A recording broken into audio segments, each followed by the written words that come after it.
નમસ્કાર દર્શક મિત્રો, DD10 ન્યૂઝમાં આપનું હાર્દિક સ્વાગત છે। હું છું બોની પ્રિન્સ અને હવે જોઈએ આજના મુખ્ય સમાચાર। નીટ પેપર લીક મુદ્દે વિદ્યાર્થીઓના સમર્થનમાં મહીસાગર જિલ્લાના લુણાવાડામાં કોંગ્રેસે વિરોધ પ્રદર્શન અને ચક્કાજામ કર્યો હતો।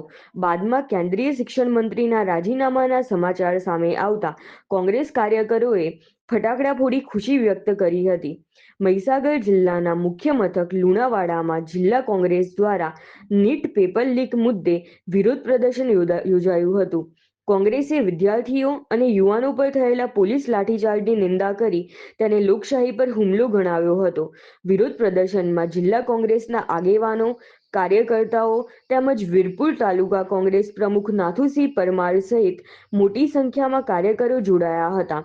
કાર્યકર્તાઓએ લુણાવાડા ગોધરા મુખ્ય માર્ગ પર ચક્કાજામ કરી સરકાર વિરોધી સૂત્રોચ્ચાર કર્યા હતા। વિરોધ દરમિયાન પોલીસ દ્વારા કોંગ્રેસના જિલ્લા પ્રમુખ, ધારાસભ્ય, તાલુકા પ્રમુખો સહિત અનેક આગેવાનો અને કાર્યકર્તાઓની અટકાયત કરવામાં આવી હતી। કોંગ્રેસે પેપર લીક કૌભાંડની પારદર્શક તપાસ અને દોષિતો સામે કડક કાર્યવાહીની માંગ કરી હતી। ત્યારબાદ કેન્દ્રીય શિક્ષણ મંત્રીના રાજીનામાના સમાચાર સામે આવતા લુણાવાડામાં જિલ્લા કોંગ્રેસના કાર્યકરોએ ફટાકડા ફોડી ખુશી વ્યક્ત કરી હતી। કોંગ્રેસે જણાવ્યું કે વિદ્યાર્થીઓને ન્યાય ન મળે ત્યાં સુધી તેમનો સંઘર્ષ યથાવત રહેશે। રિપોર્ટર નાથુસિંહ પરમાર, વીરપુર।